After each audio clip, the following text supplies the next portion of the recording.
საქართველოს სხვადასხვა რეგიონში, კახეთში, მესხეთში, ჯავახეთში, აჭარაში ჩაწერილია შინაარსობრივად ერთმანეთისაგან საკმაოდ განსხვავებული ვარიანტები ხალხური რიტუალური სიმღერისა მუმლი მუხასა ან მამლი მუხასა.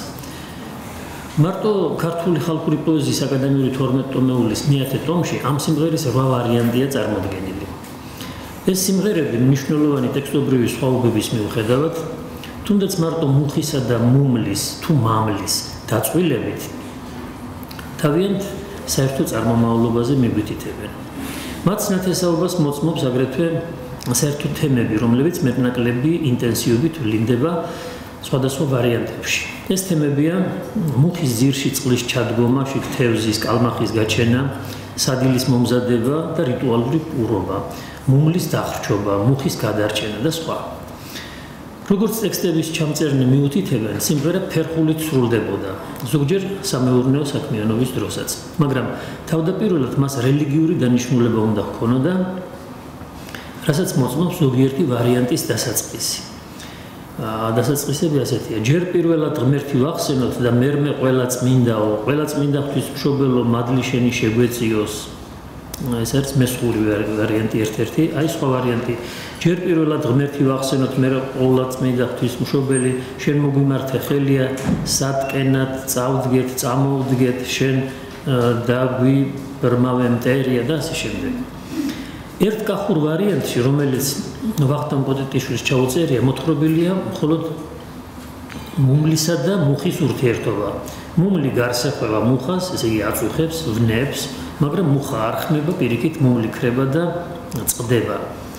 მუმლი მუხასაო გარს ეხვეოდაო, მუხა დამძიმდაო, წყალში ჩავარდაო, წყალი შეგუბდაო, ნაპირს გადვიდაო, მუმლი შეწუხდაო, მალე დაიხრჩაო, მუმლი დაიხრჩაო, მუხა გადარჩაო.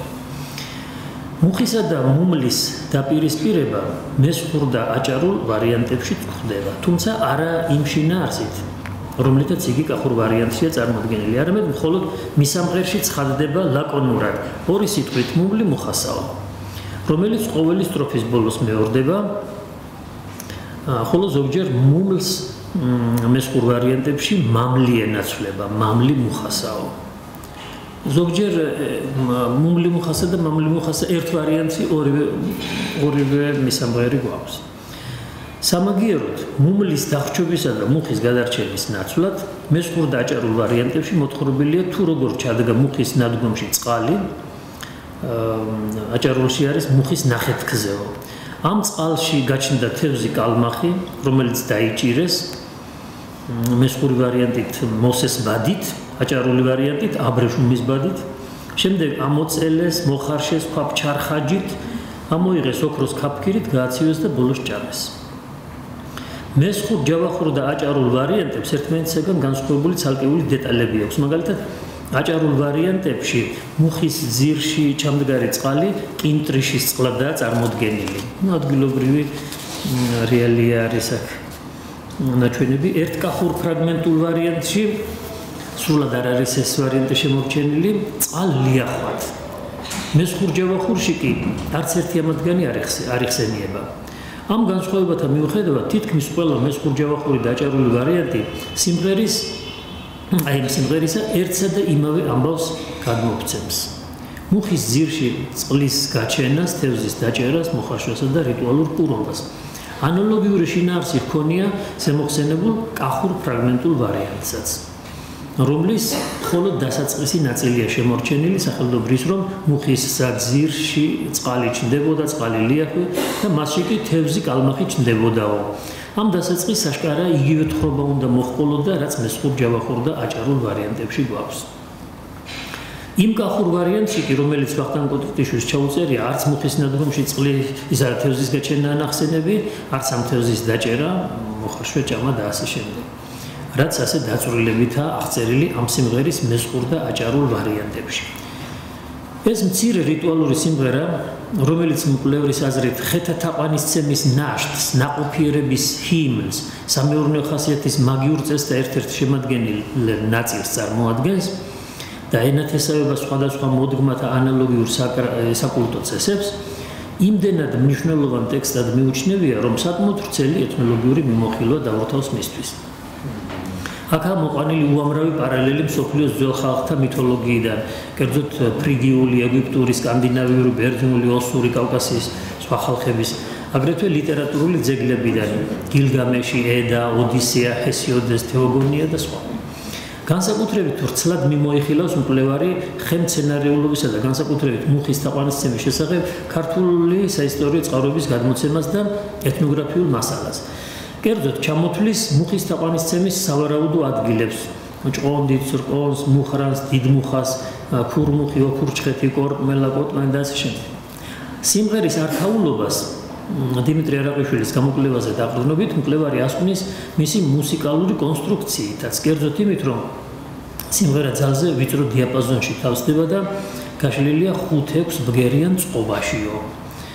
რა კი მუხასთან ერთად სიმღერაში მუმლიცაა ნახსენები, მკვლევარი ამის ახსნასაც ცდილობს. სახელმწიფო როგორც სხვა მწერები მუმლიც ამინდსა და მოსავლიანობასთან არის დაკავშირებულიო აღნიშნავს იგი. თუმცა იქვე დასძენს არ ვამბობთ, რომ მუმლის საკითხი სავსებით გამოირკვაო, მაგრამ მაინც დაჯერებულია, რომ ამ ხრივაც კვლევის მიმართულება და პრინციპი მოძებნილია. ჩვენი აზრით ვახტანგ კოტეტიშვილის მიერ დასახელებულ პარალელებში შესაძლოა ზოგი რამ გაზვიადებული იყოს, მაგრამ ვფიქრობ, ძალზე საგულისხმო მის მიერ მოყვანილი ერთი ასეთი ინფორმაცია. ცხეთაში არმაზის ტყეში დღემდე შენახულია უზარმაზარი მუხა, რომლის ქვეშაც გადმოცემით აბრაამს გამოეცხადა ქრისტე ღმერთი. ეს არის თქმულება გაგონილი ჩემი მამისაგან და ჩაწერილი ცხეთაში ჩემ მიერო. ალბათ ის მამრეს მუხა არის ნაგულისხმევი დაბადებაში რომ არის მოხსენებული. შესაძლებელია ამ თქმულებასთან იყოს დაკავშირებული არმაზის მოსაზღვრე მუხა თგვერდი. ეს არის აზრი ვახტანგ კოტეტიშვილის. მუმლი მუხასას შესახებ ვახტანგ კოტეტიშვილის ეთნოლოგიური მიმოხილვიდან ჩანს, რომ მისთვის ცნობილი არ ყოფილა ამ სიმღერის მესხურ-ჯავახური და აჭარული ვარიანტები, თორემ ისინი რაიმე სახით აისახებოდნენ მკვლევრის შენიშვნებში. კერძოდ, მისამღერის ერთ-ერთი მესხური ვარიანტი მამლი მუხასა შეუძლებელია მას არ დაეკავშირებინა მამრეს მუხასთან. დაბადებიდან ვიცით, რომ მამრეს მუხასთან გამოეცხადა აბრაამს 3 ანგელოზი, რომელსაც მან გულმოდგინედ უმასპინძლას უფრა გაუშალა და მოემსახურა. აბრაამის ამ ღვთისმსათნო მასპინძლობის სამახსოვროდ მუხის დარგვა და იქ რაიმე რიტუალების შესრულება, კერძოდ მდიდრული და უხვი ყურობის გამართვა ქრისტიანულ ტრადიციაში სულაც არ იქნებოდა მოულოდნელი. მცხეთაში და საქართველოს მრავალ სხვა ადგილას, როგორც ვიცით, ბიბლიური ტოპონიმია ხშირად იჭერს თავს, როგორც ახალი აღთქმის, ისე ძველი აღთქმის მოვლენების მოსახსენებლადაც. მაგალითად, რამდენიმე ადგილას ცნობილია ელიას მთა. არმაზში აბრაამის მუხის არსებობა გვაფიქრებინებს, რომ რომელიმე კალენდარულ დღეს შესაძლოა ამ ხის ძირში მისი ღვთისმსათნო მასპინძლობის აღსანიშნავად საგანგებო რიტუალი სრულდებოდა, ლიტანიობა, ანუ საზეიმო მსვლელობა, რომელმაც შემდეგ ფერხულის ფორმა მიიღო. და ამ ხის ძირში მდიდრული ყურობის გამართვა ღვთისადიდებლად. აბრაამი, როგორც ბიბლიური მამათმთავარი, ქრისტიანულ კალენდარში მოიხსენიება სხვა მამათმთავრებთან ერთად ეგრეთ წოდებულ მამათმთავართა კვირიაკეს, ქრისტეშობის წინაკვირას. ქრისტიანულ ტრადიციაში აბრაამის ღვთისმსათნო მასპინძლობის ხაზგასმა მარტო არმაზის მამრეს მუხით როდი გამოიხატებოდა, მისივე ხაზგასმა უნდა იყოს კალენდარულად აბრაამის მოსახსენებელთან ახლოს საახალწლოდ ეგრეთ წოდებული აბრამიანის, ანუ აბრამის ტაბლის მომზადება, რომელიც საქართველოს სხვადასხვა კუთხეში სცოდნიათ. კერძოდ, ქიზიყში აბრამის ტაბლას ახალწლის გარდა სხვა დიდ დღესასწაულებზე და მიცვალებულის მოხსენიების დღეებშიც აწყობდნენ. რატომ აბრამის ტაბლა? აბრამის ტაბლა გამოირჩეოდა განსაკუთრებით ძვირფასი საჭმელ სასმელით, რაც კი საუკეთესო მოეპოვებოდა ოჯახს, აბრამის ტაბლაზე დადებდა, რადგანაც აბრამ რაკი უმასპინძლა 3 ანგელოზის სახით გამოჩენილ ღმერთს, მასშტაბები მას მიართვა საუკეთესო. ამიტომაც აბრამის ტაბლა უნდა ყოფილიყო გამორჩეული, რაც კი ოჯახს გააჩნდა ყველაზე უკეთესი, ეგ აბრამის ტაბლაზე იდებოდა. ამ ტაბლაზე იდებოდა ყოველივე საუკეთესო რაც ოჯახში მოიპოვებოდა, განსაკუთრებით თბილეული და ნუგბარი საკვები. მესხურ სიმღერებში, როგორც უკვე ვთქვით, მუმლი მუხასას პარალელურად მამლი მუხასა ხდება მისამღერად. ამ სიმღერის თავდაპირველ ვარიანტში შესაძლოა მამლი მუხასას ნაცვლად მამბრის მუხასა ყოფილიყო, მამრის. მოგვიანებით, როდესაც ბიბლიური ტოპონიმიის უცოდინარ ცალკეულ მგალობელთა მიერ მამრი მუხასას დამახინჯებული ვარიანტი მამლი მუხასა დამკვიდრდა, ეს მამლიკი მსმენელს არაფერს ეუბნებოდა. შესაძლებელია გაჩენილიყო სურვილი ამ სიტყვის ეტიმოლოგიზაციისა, ასე იგი გაჩენილიყო სურვილი აეხსნათ რას ნიშნავდა ეს გაუგებარი მამლი. რადგანაც ჟღერადობით იგი მუმლს უახლოვდებოდა, თავისებურად შეასწორეს. ერთგვარად აზრიანი გახადეს ეს სიტყვა და მამლს ასე ჩაენაცვლა მუმლი. ჩვენი ახსნა ასეთია. მამრიდან მომდინარე მუმლი, მამრიდან მომდინარე მამლი, რომ უფრო ადრინდელი ფორმაა ვიდრე მუმლი, იქიდანაც ჩანს, რომ სიმღერის მესხურ ვარიანტებში ფორმათა სხვადასხვაობაა. ერთ-ერთ ვარიანტში მუდამ მამლი მუხასა მეორდება, სხვა ვარიანტში კი მამლი მუხასა ამასთან ერთად ზოგჯერ მუმლი მუხასაც არის შერეული. ეს ვფიქრობთ გარდამავალი ეტაპის ამსახველი ვარიანტი უნდა იყოს, საიდანაც ბოლოს და ბოლოს მუმლი მუხასა ვარიანტი ჩამოყალიბდა. მუმლისა და მუხის დაწყვილებამ კი სტიმული მისცა, როგორც ჩანს, პოეტურ ხილვას, თუ როგორ დაეხვია მუხას მუმლი, როგორ შეწუხდა და დამძიმდა მუხა, როგორ ჩავარდა წყალში, შემაწუხებელი მუმლი შიგ ჩაახშო, თვითონ კი გადარჩა. როგორც ტექსტების ჩამწერნი აღნიშნავენ, მამლი მუხასა ფერხულით შესასრულებელი სიმღერაა. ეს ვფიქრობთ იმის მაჩვენებელია, რომ სიმღერის არქეტიპი ფერხულით სრულდებოდა. მაშასადამე მამრეს მუხასთან ძველ ქრისტიანებს ლიტანიობას სცოდნიათ. ის რომ ბიბლიურ მამრეს მუხასთან უნდა იყოს დაკავშირებული აი ამ სიმღერის თავდაპირველი ვარიანტის წარმოშობა, ისიც მივთითებს, რომ აი ამ მესხურ სიმღერებში არის მოხსენებული სხვა ბიბლიური პერსონაჟი, კერძოდ მოსე. აი აქ ასეთი რამ წერია. მუხისა და ნადგომსა ძირსა, შიგაც რომ წყალი დგებოდა, იქაც რომ თევზი ჩნდებოდა, მასაც რომ დაჭერა უნდა, მისამღერე მამლი მუხასაო. თითოეულ ტაეპის მისამღერად არის. რითა და რითა შენ ბიჭო მოსეს ბადითა. იმასაც რომ დაწლა უნდა ალმასდანისა, იმასაც რომ ხარშვა უნდა, რითა და რითა შენ ბიჭო ქვაბ ჩალ ხამითა და ასე შემდეგ. ესე იგი აქ არის აღწერილი, რომ აქ მოსე არ ნახსენები, რომელიც კიდევ მიგვითითებს აი ძველი აღთქმის სიტუაციაზე და არის აღწერილი თუ როგორ მოამზადეს სადილი. და აგერ აბრამის ტაბლას სწორედ ეს არის საუკეთესო სადილის გამართვა არის ღვთის სადიდებლად. ხო, აი ეს რაღაც პარალელი არსებობს. რაც შეეხება ბოლო ხანებში რამდენიმე მკვლევრის მიერ გამოთქმულ აზრს, რომ აქ მამლი მუხასა უნდა იყოს ასახვა მამლის შეწირვის წესისა, თვითონ მუხის პატივსაცემად, მუხის კულტის ერთ-ერთი გამოვლენა ის, რომ მამალს სწირავდნენ. კი მამლის დაკლა რაღაც რიტუალური დანიშნულებით ეს კი ცნობილია და მე პირადადაც მინახავს ჩემ ბავშვობაში, განსაკუთრებით წმინდა ბარბარეს ეკლესიაში მიყავდა მაინც და მაინც მამალი. მაგრამ აი ამ სიმღერის დაკავშირება რამენაერად ამ მამლის შეწირვასთან არაფერი ამას არ მიგვითითებს. არც ტექსტში რაიმე მინიშნება არ არის მსგავსი და გარდა ამისა, თუ კი ეს არქაული მოვლენა მამალი, ესე იგი მამალი ქათმის აღსანიშნავად, ეს სულ ახალი მოვლენა 100 წელზე მეტი ხნის ალბათ არა. ძველ ქართულში მამალი სულაც არ ნიშნავდა მამალ ქათამს, არამედ ზოგადად მამრობიც ნიშნავდა. ისევე როგორც დედალი არ ნიშნავდა დედალ ქათამს. ქათამი იყო. აი სახარებაშიც გვაქვს ქათამმა იყივლა. ქათამია ისა. კი მამალი ქათამი, მაგრამ ქათამია. და ასევე დედალი არ არის მაინც დედალი ქათამი. დედალი შეიძლება სხვა რამეც იყოს. აი ისა ეფრემ მცირე წერს რომ ბერძნულ ენაშიო არისო არის ზოგი სიტყვა მამალიაო, ზოგი დედალიაო. ესე იგი მამალი და დედალი არის ზედსართავის სახელი. ანუ მამრობითი და მდედრობითი საქმეშველები. სადა? ხოსთანაც ეგრე არის, ზუსტად ხარი და პური. ხარი და პურია, ხო, იქა, მაგრამ აი მამალიო და დედალიო ხო არ ვამბობ, და ისე მამალი და დედალი საკუთრივ არის მამრობითი და მდედრობითი.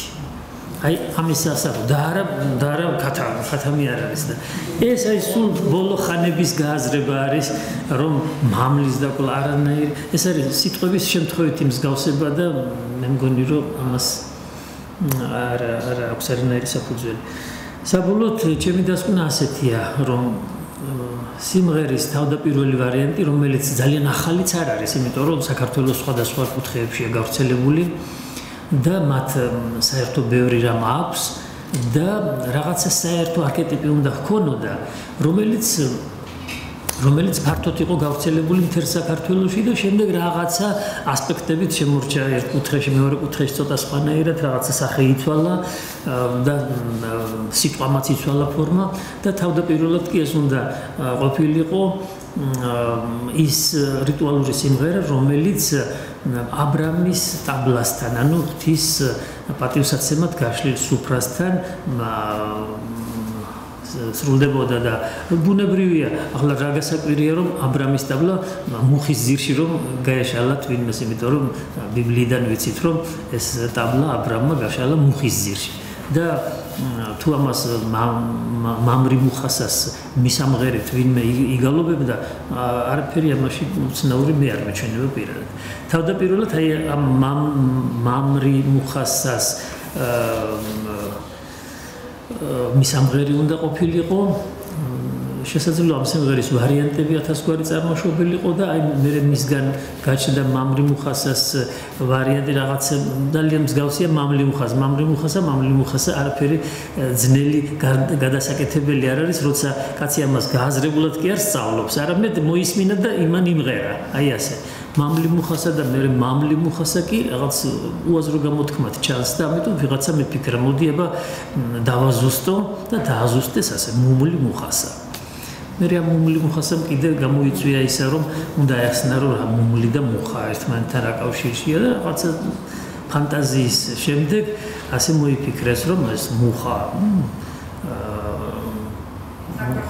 საქართველოა მუმლი მტერია აგერე ხო და მაგრამ მაინც გადაარჩა ეს არის ხო და მუმლი თუ ეს მტერი თუ მუმლი იყო თანაც ეს ძალიან ისეთი ძალიან გაზვიადებული ეს არის შეფასება მუმლი უბრალოდ რაღაცა და რანაირად შეიძლება რომ ეს მიიჩნიო ეს უფრო რაღაც ნაძალადევი პოეტური ხილვა ჩემი აზრით რა თქმა უნდა ხო აი თავდაპირველად კი მე როგორც გითხარით ასე მგონია რომ ქრისტიანული წარმოშობა აქვს ამ სიმღერას და ქრისტიანობა რა თქმა უნდა მარტო ახალ აღთქმას არა ძველი აღთქმის რეალები ძალიან ბევრი რამ არის ქრისტიანობაში და ეს მამრი მუხასა და აი რიტუალურად ესეთი ხე რომ არაერთგან ყოფილიყო სულაც არ არის ჩემთვის გასაკვირი მადლობთ შენიშნები შეგიძლიათ გაკეთოთ კონტროლი ერთი ჩანართი თუ შეიძლება თქვენებად მაგრამ თუ შეიძლება მე პატარა რაღაცას მოგაწოდებთ მე გახლავთ მესხეთიდან და 70-იანასე 80-იან წლებში ბატონ მიხეილ თამარაშვილი თამარაშვილი ჩვენ უნდის ხელმძღვანელი გახდათ და ეხლა ჩვენ ვგზავნით კონსტიტუციას აი ესეთი ტექსტით მახსოვდა ცეკვავსებით ფერხული თუმცა გუნდი ასრულებდა ამ სიმღერას და ცეკვავდნენ ტექსტი იყო აი ესეთი მუხას წონწილებს მამლი მუხასაო წონწილებს და წაიქცევის კვლავ მამლი მუხასაო ეგ არის მაგაზია საუბარი დიახ და ეხლა თქვენაც განეც ამაზად კეთდებოდა რომ სასიამოვნო იყო კი ამას საუბარი დიახ. ნინო აი გისმენთ მე როგორც გავიგე, თქვენ ასე დაანახეთ, აი საფეხურო სრულობაო ლიტანიობიდან მომდინარე შევიდა ამ სიმღერაში. რადგან ეს სიმღერა ფერხული სრულდება. ლიტანიობა და ფერხული რაღაც გაუყვია ერთმანეთისაგან.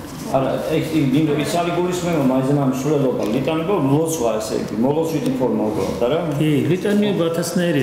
აი თქვათ მაგალითად მონასტრიდან გავიდოდნენ არა, მაიზენამ ლიტანია ისიც არის ტაძრის და ისა ლიტანიას რო ეძახიან ისიც ლიტანიობა. ლიტანია არის. არა, უბრალოდ ფერხულს დაუკავშირა და სრულობას. ფერხი დიახ ლიტანიობა მაგალითად აი იორდანეზე გადიოდნენ ნათლობისათვის ლიტანიობით ბრუნდებოდნენ ან რაღაცა დღესასწაულთან დაკავშირებით აი გარეგნობის დღესასწაული რომ არის ეს რას წარმოადგენს მონასტრის ირგვლივ აღდგომის მეორე დღეს ორშაბათს გასვლა და ლიტანიობა ანუ ყველა ჯვარხასთან მისვლა ქრისტიანთა გალობა ესე იგი ეს სულელობა ერთ-ერთი შემადგენელი ნაწილია ლიტანიობისა და რამატომ სულელობა და ეს მსვლელობა ლოცვითი დანიშნულებისა აგერ გალობენ ქრისტიანთა სხვა საგალობლებს და აი ამ სიმღერას ჩვენ გვიწვით ასრულებს ორპირულად გუნდი, ანუ ამის შესრულებით არის ეს ფერხული. ხო და აი ეს ამის შესრულება და ორპირული ფერხულები ჩვენთვის არის რაღაცა ძალიან ძველი და ქრისტიანობამდელი პერიოდის მოვლენა. ამ დროს ქრისტიანობას ერთ-ერთ პირველ საუკუნეებში უკვე ანტიფონურობა გვიძებდება შესრულების ფორმად. და ესეც უძველესი ფორმა. ეკლესიაში ანტიფონური გალობა არ არის. ანტიფონური გალობა ვიცი, მაგრამ აი სულელობის დროსაც იყო ეს ანტიფონი, ჩვენ გავთ ამის მე არა მაქვს ცნობა, მაგრამ სულელობის დროს ანტიფონური ყოფილიყო არის უცნაური. ეკლესიაში ანტიფონურად სრულდება, იქ ჩასართავები არის ერთი გუნდი რომ ერთს ამბობს, მეორე ფსალმონს ერთი ამბობს და დასდებლებს მეორე გუნდი ამბობს. ეს ეკლესიური წესია ანტიფონური გალობა. მე შემოჩენთან ჯერ იქიდანვე უკვე ანტიფონური გვიძდება. ახლა მეორე საკითხია ეს ეკლესიამ ეს ანტიფონური გალობა საიდან შეითვესა? ალბათ ძველი ტრადიციებიდან, ხო მართალია, მაგრამ ანტიფონური გალობა ეს უცხო არ არის ეკლესიისთვის.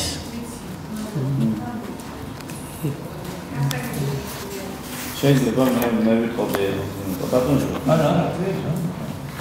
მე ასეთი კითხვა ცოტა მრავალპროფილიანი იქნება, მაგრამ შემას უბრალოდ ვიტყვი შემაზრს და მე თქვენ როგორც შეგეძლებათ, როგორც თქვენი სურვილის მიხედვით მიპასუხებთ. ცხადია რომ დავუშვათ, ეს სათავეს იღებს ქრისტიანული რიტუალიდან, რა? თვითონ რიტუალი თავიდანვე ქრისტიანული იყო. მაგრამ ჩვენ ამით ხვალ ვრიცხავთ, გამოვრიცხავთ იმას, რომ მუხის თაყვანისცემა არსებობდა ცხადია. არა, რასაკვირველია. ცხადია ფორმების გამოხატვისა რა, ამ თაყვანისცემისა. და არ უნდა გამოვიწყოთ, რომ არსებობდა ეს ფერხულიც. ასე რომ უფრო ადვილია, საერთოდ ხომ გამოსავლის ძიება ყოველთვის არის უფრო ადვილი უნდა მოძებნო, არა?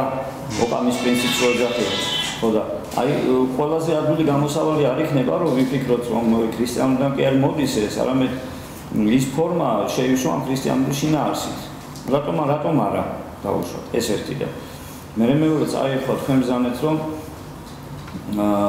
არ ჩანს არსად მამლის შეწირვის და აი ამის მიმართება და თვითონ ფორმა მუხასა მამლი მუხასა ხო რაღაცას ხო აი ეს ფორმა ხო არ არის გარკვეულწილად რაღაც პატარა არგუმენტი იმისა რომ რაღაცას მუხას წირავ დავუშვათ ან მაგალითად მაგრამ მამლი და არა მამალი კი ბატონო, მაგრამ აი ხა ესეთი რაღაც თქვა დავუშვათ. ჯერ ერთი მამალი ძველ ქართულში მამალი ქათამს არ უწოდებდნენ. როგორ უწოდებდნენ? ქათამი. ქათამა იყილა, ხო პეტრესის რო არის. მამალმა იყილა არ წერია. ქათამა იყილა წერია, მაგრამ როცა მე მინდა ავსახო რომ ეს ქათამი არის, რა არის? აი რაღაცა მუხას, ხო? მამალი ქათამი მუხას, რას როგორ ავსახავ ამას ეს მამალია. ქათამი. როგორ მაინც ქათამს ვიტყვი? ქათამი. რას უძახდნენ ძველად მამალს და დედალს? აი რას თქვენ გამოხატავდნენ ძველად თუ ეს 100 წლის წინანდელი ტრადიცია მარტო მამრი თუ მამრს ეძახდნენ მამლია იგივე რას ეძახდნენ მამალს მამალი ქათამია არა, მე მინდა რომ სქესი ავსახო ამ ფრინველის. აი მე კაცო ხო ცნობილია რომ სახარებაში რომ ქათამმა იყილა ის არ იყო დედალი. იმიტომ რომ იყილა. ეს იმიტომ რომ იყილა და ყივის ვინ? ყივის ქათამი გასაგებია უკვე ვიცი, მაგრამ როცა ეს ქათამი არ ყივის და მიმაქვს მუხასთან, ხო, იქ რა უნდა თქვა? მამალი თუ რა სიტყვებით უნდა თქვა ეს? ის ყივის და გასაგებია მამალი. ქათამს ვკლავთ და ქათამს ვწირავთ. არა, მე მგონი შეიძლება განმარტება მე თუ სწორი გავიგე, მე ჩემთვის ეხებია, უფრო ნადირი გახდეს. თვითონ წყარო ამ რიტუალისა არის ძველი აღთქმა. ხომართალია. ანუ ამას ხსნის თვითონ ის ტექსტი. და რატომ უნდა მეძებო? მე მამას რა თქმა უნდა წირავდნენ და ტყეშიც წირავდნენ და სხვა კარებზეც წირავდნენ და სხვაგან წირავდნენ, მაგრამ რატომ უნდა წავიდეს სხვა გუნდესაც კონკრეტული ტექსტი არსებობს. ვისი? აი ამ სიმღერის ახსნის. ამ სიმღერის ახსნის ტექსტი ბატონ თამაზის ეფანდელი მოხსენება სხვა რომ ესე იგი პოულობს წყაროს, პოულობს მამბრეს. დიახ, მამბრე არ დადასტურდა, მაშინ რა. ხო, აი არა, თვითონ შედებს ამას. მე უბრალოდ მე არ ვიგებ რაღაც ეს ყველა ჩემ ძალიან საინტერესოა და მე ჩემ სტუდენტებს უკვე უთხარი ეს ვარიანტი, როცა ამ სიმღერაზე საუბრობდი, ეს ძალიან საინტერესოა ჩემთვის. უბრალოდ მე იმის მომხრე ვარ პირადად მე და მე მგონი ხო ჩემ უმცროს კოლეგებსაც და სტუდენტებსაც ამისკენ მოუწოდებ რომ ჩვენ არ უნდა გამოვლისხოთ არავითარი ვარიანტი, რა ვარიანტი შეიძლება იყოს. იმიტომ რომ ჩვენ დროის მანქანა არ გვაქვს, რომ წავიდეთ და შევამოწმოთ და მე ზუსტი მეცნიერება არ არის ეს რაღაც ესე ისტორიის გამოყენების. რამოდენიმე მინიშნება არის, რატომ შეიძლება იყოს დაკავშირებული ეს წმინდა წელი. რამოდენიმე. ეს არის მოსეს ვარიანტი და მამბრე. ეს არის აბრაამი და ეს მამალი არ არის მაინდა-მაინც. მამალი არ არის. მე მგონი ამას რაღაც არსებობის უფლება არ აქვს ბატონ თამას. მე მგონი არ აქვს, იმიტომ რომ ეს თუ ძველი ძველია, ეს თუ ძველი ძველი და ის ქათამს უკავშირდება, მაშინ ქათამზე უნდა იყოს ლაპარაკი და არა მამალზე. მამალი ეს არის მამალი ქათმის მნიშვნელობით ეს ნეოლოგიზმია. ესე ძველად არ იყოდნენ მამალი მამრობიც ნიშნავს. მეტი არაფერი და არა მამალ ქათამს. ალგით, მაგრამ იმაში მაინც შევთანხმდეთ, რომ შესაძლებელი იყო ძველი ფერხულის, აი როგორც ნინოხა ანტიფონურობაზე მე ანტიფონურობა ქრისტიანობასაც აქვს, მაგრამ თვითონ აი როგორც ნინო თქვა, ფერხულზე რომ დაყრდნობილიყო ეს ფორმა შესული იყო არა და ტექსტი მისადაგებოდა უფრო კარგად მუხას იმას მუხის კულტის ზოგადად საგალობელი შესული იყო ამ მამრეს მუხისადმი მიძღვნილი არა ესა არ შეიძლება? ალბათ არ არის გამორიცხული. არ ვიცი რა ვიცი. უკაცრავად მე ცოტა ისე აქტიურად ჩავარდე სხვა შემარებში. მამალი რას ფულში იყოს? ამ მამალს მუხას წირავდნენ? მუხას წირავდნენ, აი ის მკვლევრები, რომლებიც ამაზე მსჯელობენ. ესე იგი ადასტურებენ, რომ სადღაც მუხის ძირში მამალი დაუკლავს თვითონაც უნახავთ და ნუ რაღაც არსებობს მოტივი, ხო? ეგ შეიძლება ვიღაცას ახლაც გაუჩნდეს აზრი, რომ მუხა არის და მიიყვანოს მამალი, მაგრამ ეს აი სიმღერის საფუძველი რომ იყოს ეს მე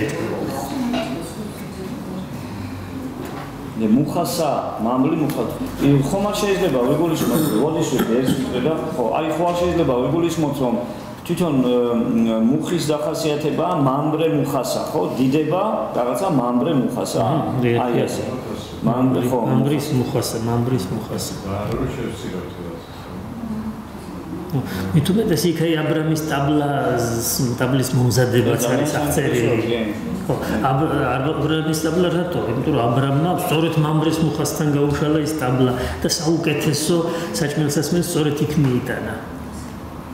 მე მგონი აი სიუჟეტურად ძალიან პარალელებს პოულობს და აი მამალი კი არანაირი არც ტექსტობრივად, არც რა ვიცი, არც ენათმეცნიერების თვალსაზრისითაც ეს არ ჯდება კონტექსტში არ ჯდება. მაგრამ ის რომ ეს ფერხული იქნებოდა, თქვენ იცით რომ ქრისტიანობა მაინც ფერხულების და აი საკულტურო სანახაობის ის არ იყო მოხრე, ხო? ის იყო ეკლესიაში შემოზღუდული, აი ამ სივრცეში გადაინაცვლა ამ ყველაფერი. მარტო შემოზღუდულში არა. აი ეს უძველესი ქრისტიანული ფერხული, როგორც ასეთი ქრისტიანული ფერხული ძველად არ იყო. ნუ ძველად ხმაში არის ფერხულები და მეფე დავითი თვითონ ცეკვავდა გასაგებია, მაგრამ ქრისტიანულ კულტურაში თავიდან ეს ფერხული არ ჩანს და ვერ ვნახავთ. ამას ლიტანიობა ენაცვლება. ლიტანიობა ენაცვლება და ფერხული, როცა ფერხული არსებობს, ხო? ნუ ეს თავიდანვე როგორც ქრისტიანული ფერხული არ იქნებოდა, ხო? რა თქმა უნდა, ეს არის გახალხურებული ფორმა. ასევე გახალხული შეიძლება ყოფილიყო იგივე მუხის თაყვანისი. ხოდის ფორმა, ეს ფერხული კი რა თქმა უნდა არის ქრისტიან ეკლესიაში, ეკლესიური მომენტი არ არის, მაგრამ ჩვენ ახლა ლაპარაკობთ ამ სიმღერაზე, რომელიც არის ხალხში. რათა ქრისტიანული წარმოშობის ეს ფასაკითხია, მაგრამ შემდეგ დაემატა ეს ფერხული. იმიტომ ეს ხალხის კულტურაა. და თავისი რესურსები შემოიტანა. აქცენტობა არა შეიძლება. ხო, ეს ავტორიზაციას ვაკეთებ. ეხლა მე მინდა რომ ეს მომდევნო და ყოველთვის არის, რომ ის იყო იუმორის ისე რომ არის ესენი გუნდი რომ მოხდა დასწრა და პრეტენდოვი ასე უნდა რაღაც ცოტა პროტესტულია. ეს სავსებით დამაჟერებლად იმაჩნია, ეხლა უფრო ვიდრე წავიკითხე ვიზუალურად ეს აბსტრაქტია როდესაც ამ თავის შეხედულებას და ჩვენ ახლა მოგუშიდება თამაზი მე გამახსენდა აქ არ მარტო მამბრე ძალიან კარგია უფრო კარგი აბრამიანი დააკავშირა მასთან მაგრამ მე შეიძლება თამას რომ ეს აბრამიანი დააკავშიროთ იმ მამბრეს მუხასთან გამართულ ტრაპეზს რომელიც მოუწყო აბრამმა სამსტუმროს სოფასულთან რა მაგას არ ამბობ ასე რომ კი თვით არა ასე რომ ეს საერთოდ ეს შეიძლება სისტემაში მოექცა და არა რაღაცა მუმი ცალკე, მამალი ცალკე აქ არის მამბრე, აქ არის აბრამიანი სუფრა აქ არის რაღაცა ქიმიის მსგავსი იქ არ არის ლაპარაკი რომ ეს მუხასთან ეწყობოდა ეს სიმღერა მუხასთან მიდაება რა არ არის მე ხოლმე დაინტერესდეთ სუფროს სიმღერებში თუ იყო ამგვარად ეს ის არის პროდუქცია მაგრამ სუფრაზე იმღერებოდა ეს ეს საინტერესოა, ეს აბრამიან სუფრას გამოიტანდნენ, ეს სიმღერა მისი თაფლები დაყოფილიყო, მე ესე ვარ.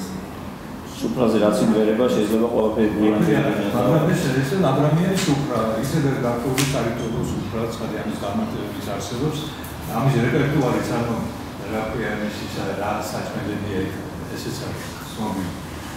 როგორც ეს სიმღერა ამასთან იყო დაკავშირებული. დაგნას ამანთან დაკავშირებული ამბრანი მამბრესთან ცხოვრობდა და იქ მოევლინა ეს სამი სტუმარი. ასე არის. ცოტა მოსე ჩანს ცოტა ის მოსე ეს კიდე ხალხური დამატება შეიძლება მოსე ახლა შორს არ არის ბიბლია ხო?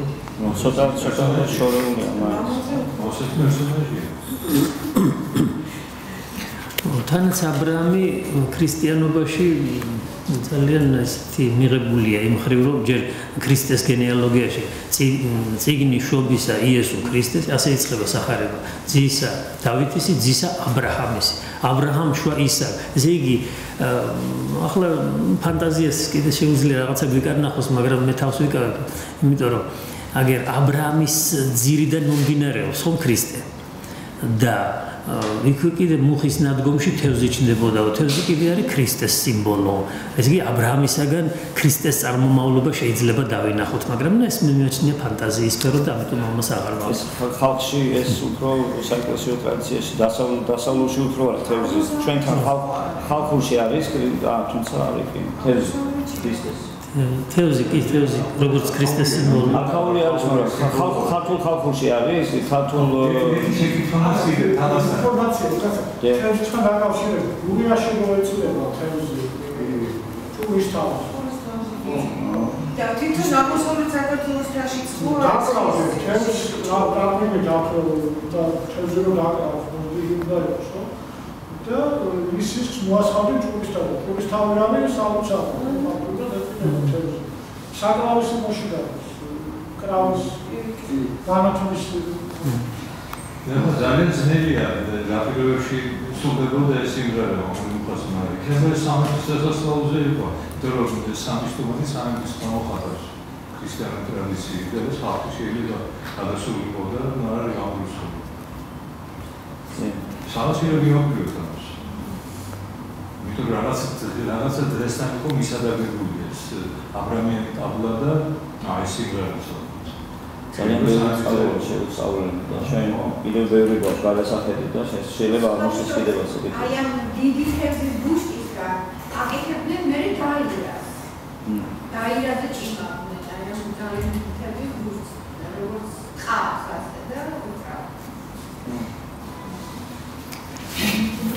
მადლობა. დიდი მადლობა.